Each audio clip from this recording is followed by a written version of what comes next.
C'est là qu'il faut remonter ses manches et creuser fermement pour trouver de nouveaux îlots de croissance. Est-ce que nous continuons à avoir une croissance comprise entre 1,2, 1,3 et 2,1 %? Ou est-ce que nous essayons de libérer le potentiel de croissance de nos entreprises? Dans le ventre de ma mère, déjà, il me semble que j'entendais ça, j'entendais crise, croissance, crise, croissance, crise, croissance. Oui, la croissance est nécessaire au développement parce que l'activité économique, c'est comme un gâteau et quand on a une population qui augmente, il faut que le gâteau augmente.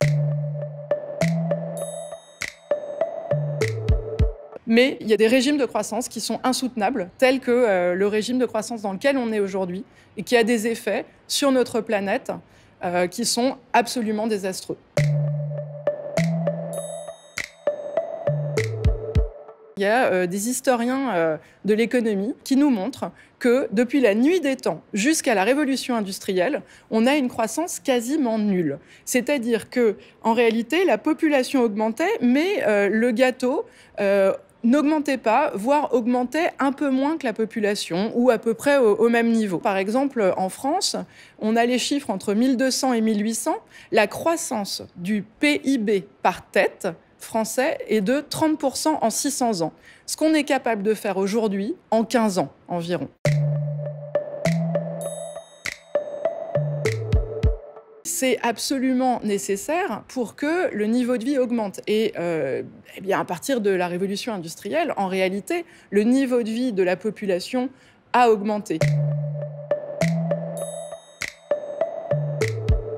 Les deux effets principaux de notre régime de croissance depuis la révolution industrielle, et en particulier depuis les années 50, ils sont 1. L'effet sur la planète, sur l'environnement, sur le changement climatique. Et le deuxième effet, alors là, qui commence plutôt dans les années 80 avec l'émergence des marchés financiers, c'est les effets de notre régime de croissance sur les inégalités.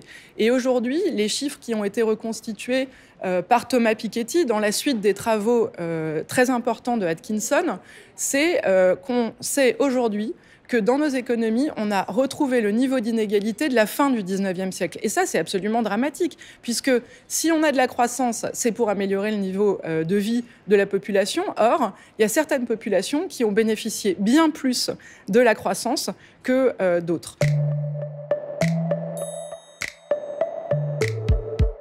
Il faut absolument mettre en place un régime de croissance qui ait une distribution sur les différentes tranches de revenus qui soient égalitaires, parce que sinon, il est insoutenable politiquement. Il y a plein de travaux qui ont montré que la montée des extrêmes, la montée du fascisme, la montée du populisme, elle est extrêmement liée à l'augmentation des inégalités et au sentiment d'injustice sociale.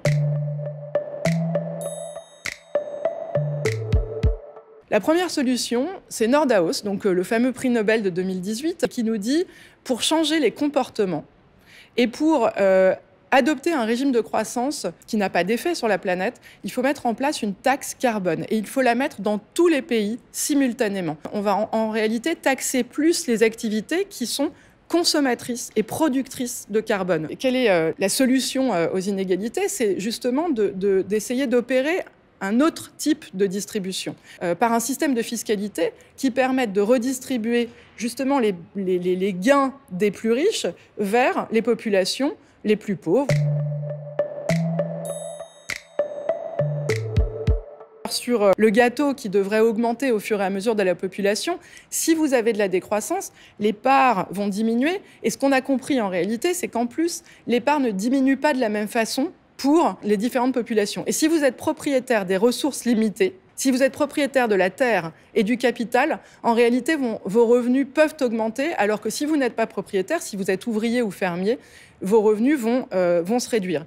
Donc en réalité, sans croissance, on n'a pas d'augmentation des revenus et donc on n'a pas d'amélioration du niveau de vie. Ça n'est pas souhaitable et donc ça n'est pas enseigné en économie.